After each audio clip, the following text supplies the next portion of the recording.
Chapter 32. Hustling a Hustler. Are you crazy, Olivia? That's a slave collar.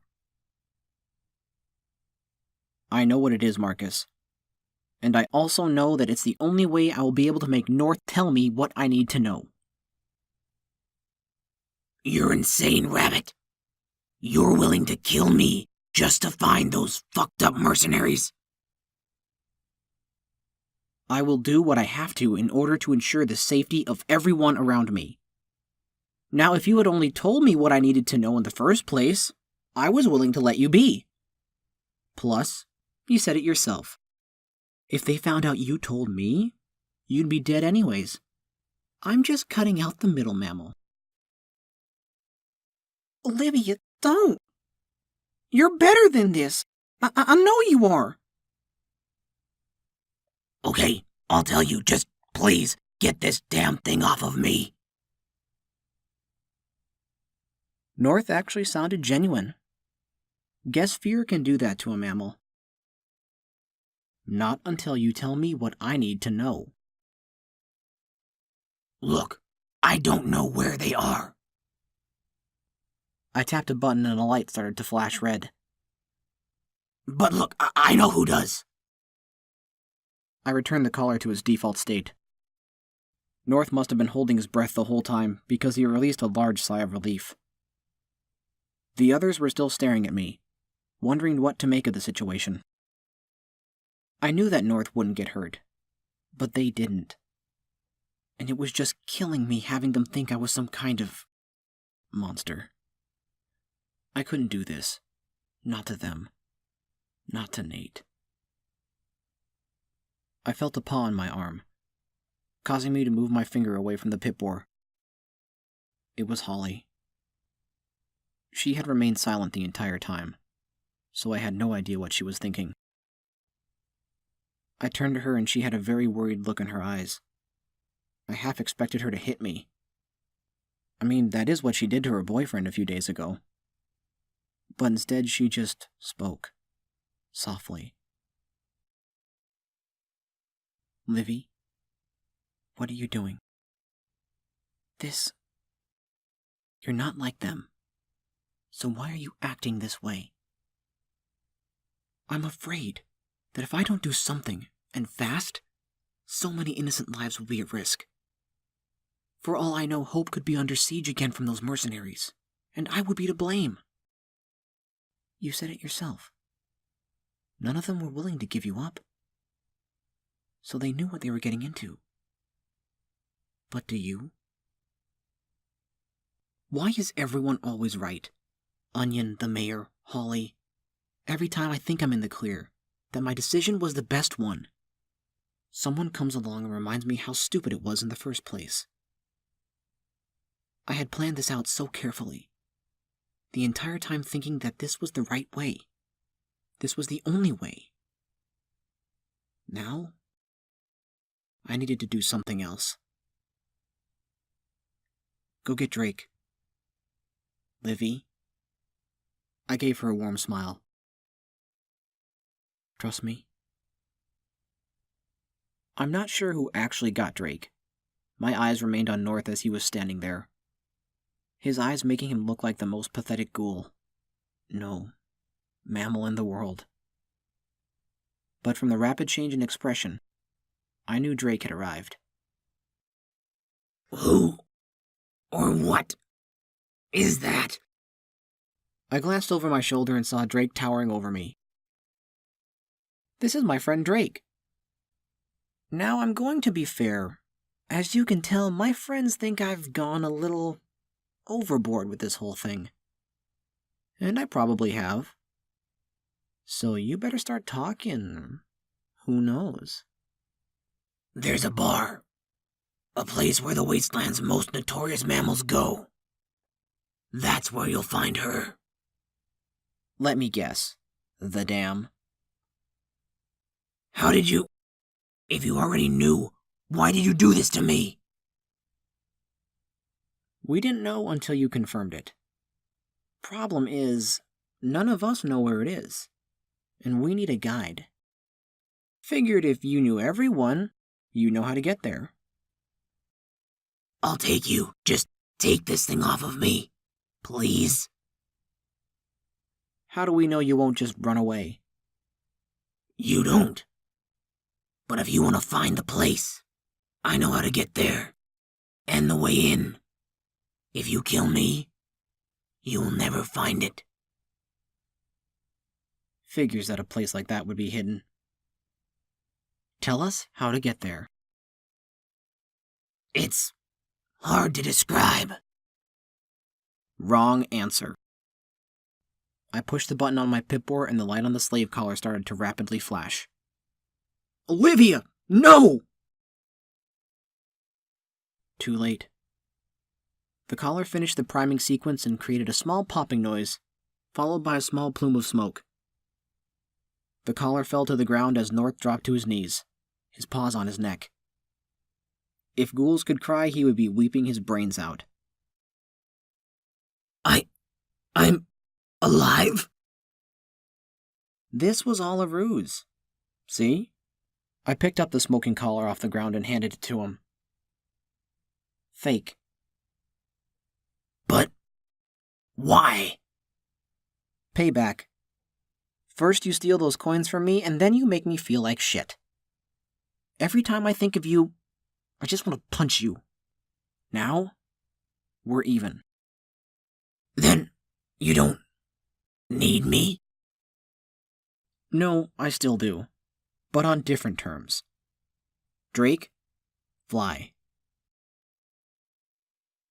Drake popped his wings out of his jacket and lifted into the air. He uncurled his clawed feet, showing North what he truly was. A Deathwing? You have a Deathwing? The collar may have been a ruse, but Drake is not. Drake landed beside me. Drake. Hungry. Aw, you poor thing. When was the last time you ate? I scratched under his chin as he purred.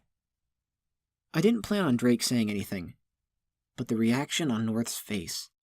Priceless. It can talk? Yup. He's my new friend. And he's the reason you will be taking us to the dam. You see, he's grown very protective of us, so if you try to hurt us or betray us... I took out some canned... meat? It said it was a military-grade high-protein meat substitute. But we needed something for Drake to eat after making him promise he wouldn't eat other mammals. I opened it up and gave it to him. He downed the whole thing, can and all. I was about to make a comment that I didn't realize Deathwings ate metal, until he coughed up and spat out the can, which was now crumpled into a small ball. Food bad. Taste bad. Want meat. We really need to find something better for him. I gave North a very crooked smile. Know anyone? I felt a punch slam into my shoulder as I turned to see Holly, nearly in tears. You insane rabbit! Why didn't you tell us? That the bomb was fake? I didn't want to give it away. Truth be told, it was ripping me up inside seeing you guys like that. I was starting to convince myself that it wasn't a ruse anymore. Marcus's shocked face turned to relief, but it was Nate who surprised me as he ran over and hugged me hard. I knew you were better than that. I'm sorry for scaring you. I wasn't even thinking, and instinctively kissed him. We both jumped back out of each other's grips and simultaneously looked at Marcus and Holly.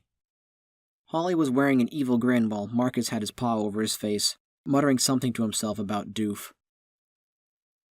So yeah, North, once you get us there, you're free to go. Until then, Drake, don't let him out of your sight. You got it? Drake, help. All right, it's settled then. Lead the way, North. The good thing about being in the middle of nowhere is that we really didn't have too much to worry about. Sure, it was probably over 100 degrees out, and we did get attacked by those giant scarabs, but we managed to make it to the wall intact. And with a very satisfied Drake. Apparently, giant mutant bugs were a delicacy to him. Nate and Marcus were kind enough to carve off a few bits and pack them away for later. They really had warmed up to him. I wonder if they even see him as a Deathwing anymore. Once we got to the wall and had traveled a bit, North started to very hesitantly look around. I made sure that Drake was always close to him, in case he tried anything funny. So that gave me a little freedom to look around. From the base of the wall, it was massive in scale. There were cracks here and there, but nothing seemed to diminish its structural condition. Good thing, too. If this wall really did hold back that much water, if it broke, it would wipe out the entire area in seconds. Holly, Mark, and Nate returned to their normal selves. But I still felt bad for what I put them through. The only one who didn't make any comments about what happened was Onion. But then again, he did know the collar had no explosives. Usually he would object to these kinds of plans, but he either knew it was going to work, or he had just given up telling me otherwise. Over here. North was standing next to a door staring at a small symbol painted in white. Drake was only a few feet away from him, and I'm sure that was making North very nervous. This the entrance to the dam? Yes. But... yes, it is. But? What do you mean, but? I don't like butts. Nate likes your butt, Livy. Holly, would you shut up? Yep. She was definitely over earlier. I didn't have to look at Nate to tell his face must have been resembling mine. You see, the dam moves. A lot. When you have so many notorious mammals in one place, people are bound to come looking. And the owner needs to keep the patrons safe. This mark, the circle with the double cross, tells the patrons where it's at. So, it's here. Yes and no. This is one entrance, but it's sealed. The dam must be moving right now. This symbol says it's going to Junction 2. Well, what's the problem, North? Junction 2. That's in redneck territory. Wait, you mean they serve them too? They serve anyone as long as you're willing to pay. Plus, they have strict rules against fighting. And even the worst will never break that rule. Why is that? You'll see. That is, if you're not too scared. There's no shame in calling it quid carrots. He started to get cocky again. And that was making me regret taking off his collar. Yes, there is. Now take us to Junction 2. Now it all makes sense, Livy. If he called me carrots, I'd be punching him square in the muzzle. Trust me, it's hard not to.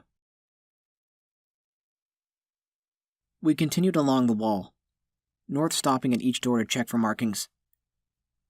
He said it moved a lot, so perhaps it would move closer to us?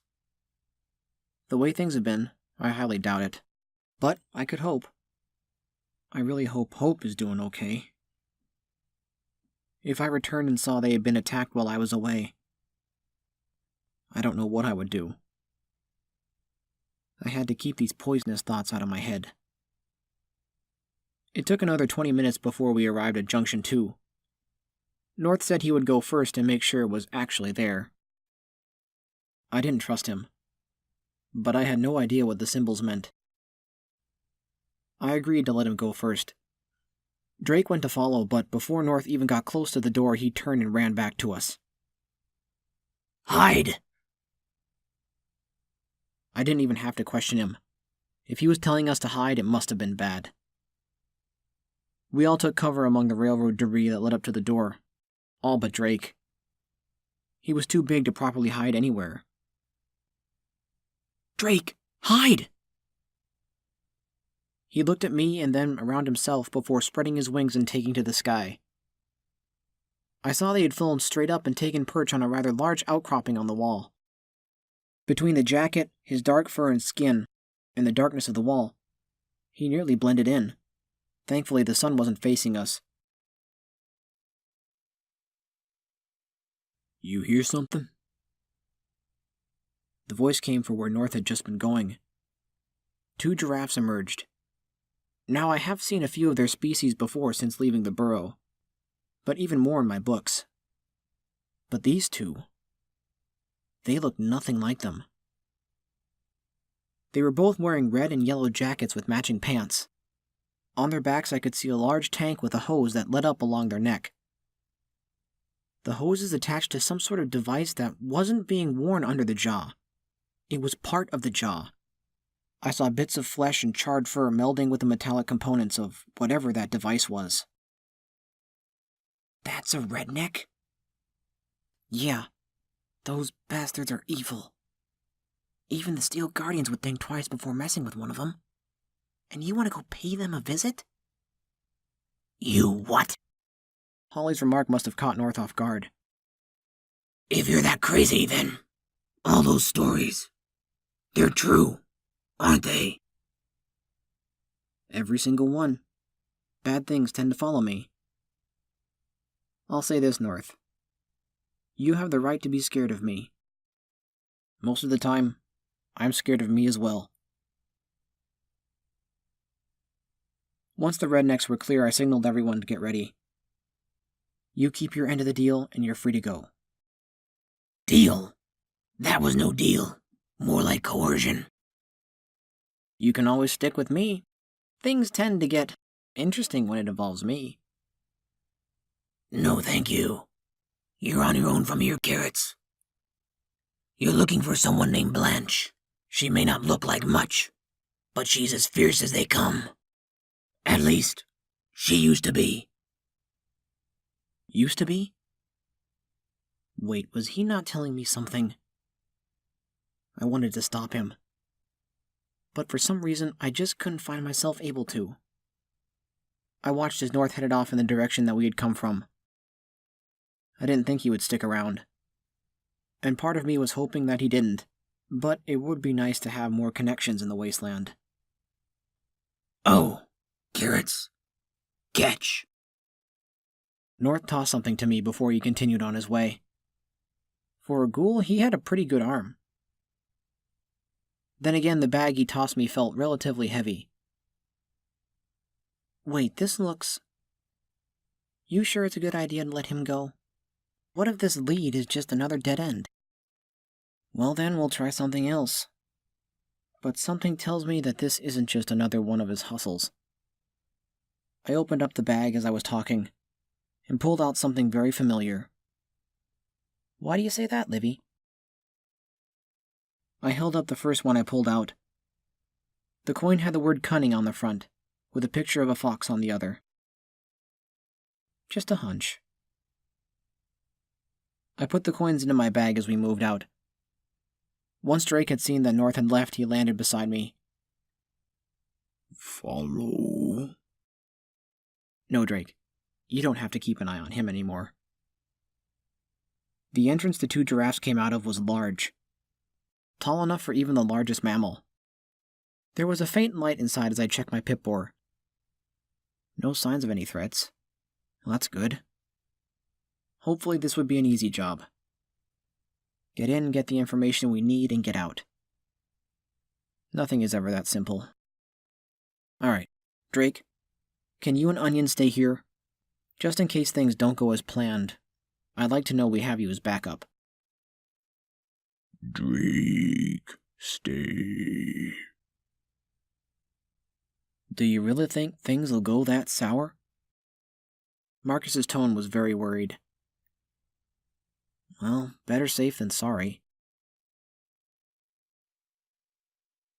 The walls of this place must have been pretty thick, because we traveled at least 100 feet or so before finally ending up in a very large train car. I remember these things from one of my books. They traveled the rails carrying mammals between destinations. My entire time traveling the rails to Hope, I never saw one. The car was pretty large. It was tall enough for a giraffe, but it also had tiny doors at the bottom, probably for rodents. I thought it was kind of odd that the large and small species shared the same car. But then again, all the stations I came across were just as equally divided. There was a large rhino outside the door dressed in a torn black shirt with what looked like a white tiger skull painted on it. His pants were also just as ragged as his shirt. In his hooves he carried a very large gun. I didn't recognize it, but Holly sure did. That's a combat shotgun. A really nasty-looking one, too. I love it. You mind focusing, Fluff? I moved forward towards the door, but the rhino blocked my way. Invites only. I don't think you're on the list. But you haven't even looked. He pointed his gun right at me. Leave. Now. I was nearly about to activate bats and show this guy a thing or two. I've taken down bigger. But I was distracted by a loud static popping noise from a speaker that I didn't notice before. Let them in, Boris. He put away his shotgun and moved to open the door. It must have been a very solid door because even the large mammal had to put his weight into it to open it. The four of us headed into the place. I noticed three things right away. First, there were similarly dressed shotgun-wielding rhinos on the other side. Second, this place was much larger than it looked from the outside. There were mammals of all shapes and sizes just drinking, laughing, and otherwise conversating like civilized mammals. And three, there were very large guns mounted on the walls, and all of them had just trained on us. Fuck. Welcome to the dam. The voice was emanating from the speakers scattered around the room. Listen up, folks. We have a special guest with us today. The hero of hope. Now, as I know many of you know this rabbit, I would like to remind you and inform her of our one and only rule. No violence of any kind. So please, hero, come and enjoy a drink on the house. He sounded happy. The looks that we were getting after that announcement, not so much. That's the cunt who took the boss's robot. That's the fucker who took out Bailey and her team. Are you sure we can't kill her, Sam? At least 5 more mammals added their opinions on me. Some using swears I didn't even know existed. But not a single mammal followed through on their threats. I noticed that every time a patron had made a comment, a turret pointed in their direction. Whoa. You really are a popular one, aren't you, Livy? What can I say, Holly? I get around. We walked up to the bar and a bison greeted us, in what seemed to be the typical rude fashion I've come to know and love. What are you having? Boss says you can each get 1 drink on the house. Nate was the first one to order, probably because he was the only one who actually drank. Bourbon, please. You really drinking at a time like this, Nate? Can't turn down a free drink. It'd be rude. You got any rad cola? Wait, you actually drink that stuff, Mark? Isn't it radioactive? Yeah, but I sport a soft spot for it. Better than that crap Nate drinks. And what about you girls? I'll take a carrot juice.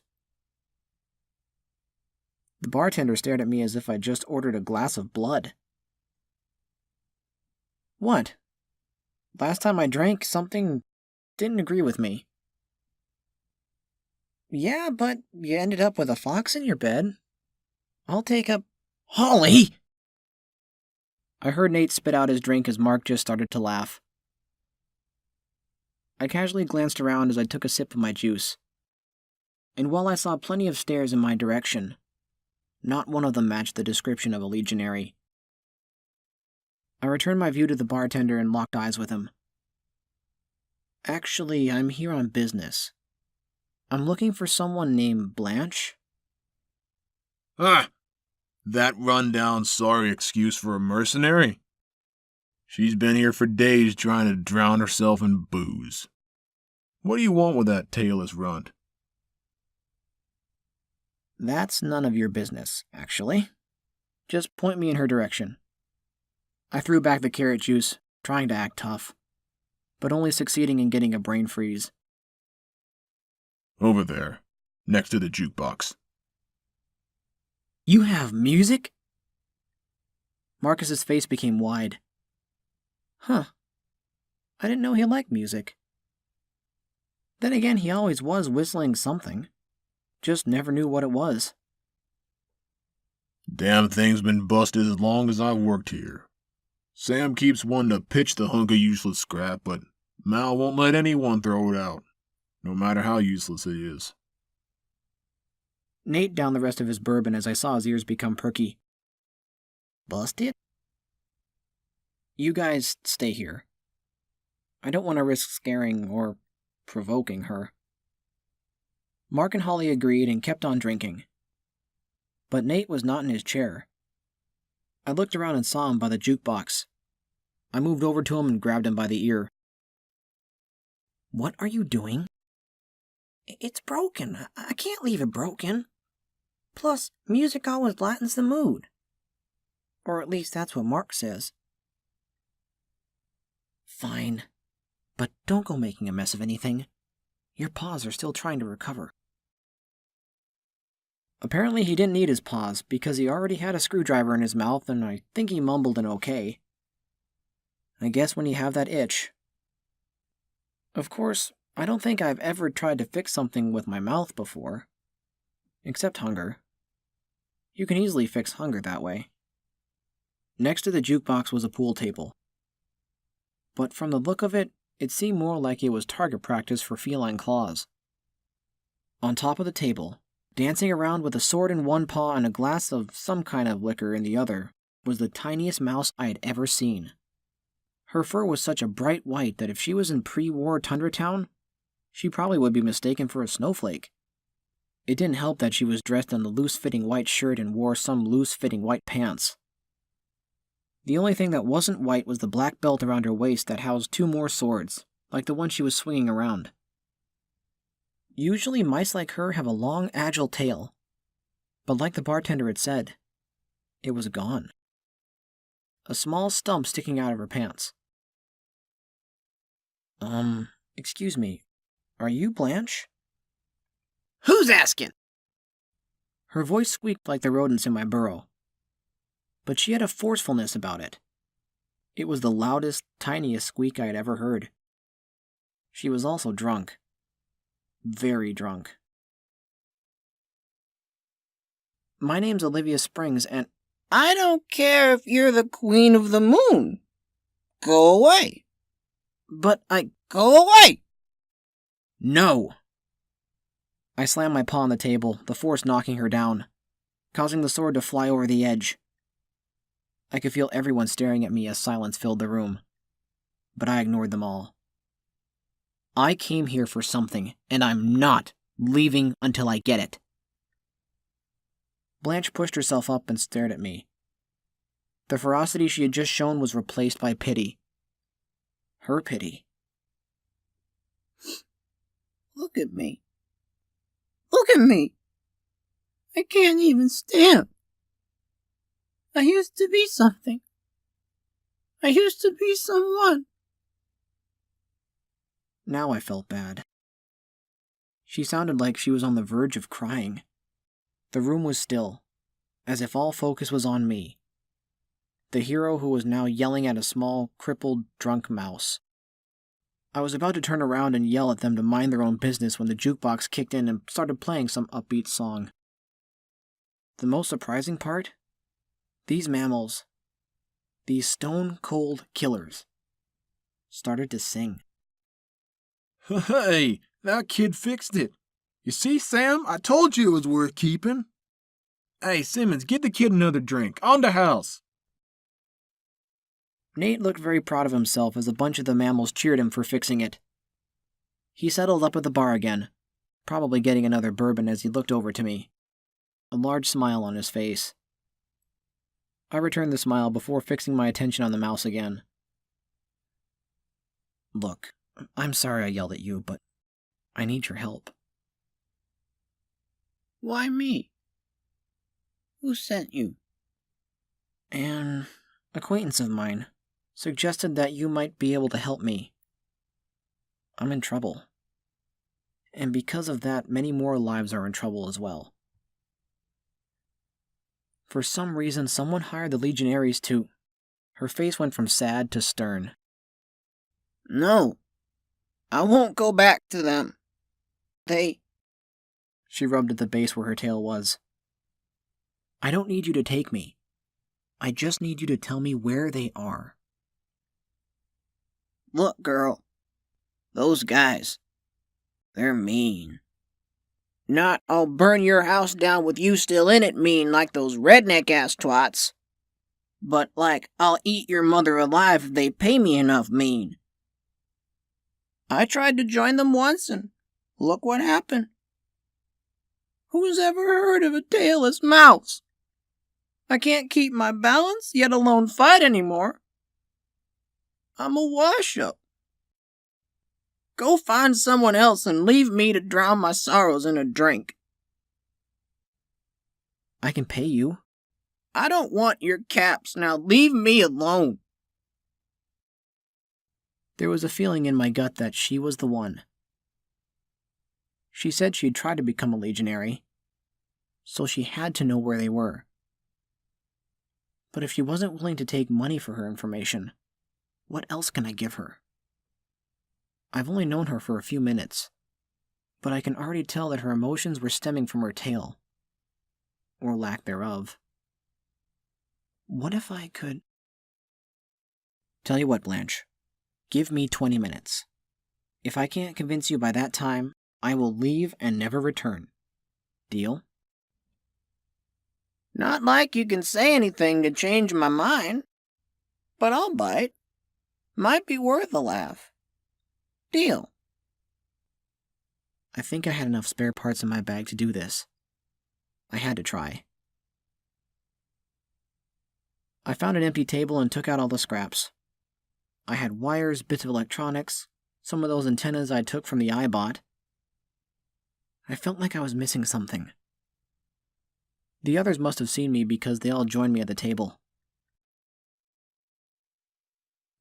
What you doing, Livy? Blanche. That mercenary North told me about. She's refusing to help. She won't even take money in exchange. Kind of a lousy mercenary to refuse money. I don't think that's it. She misses her tail. And from the looks of it, she feels useless without it.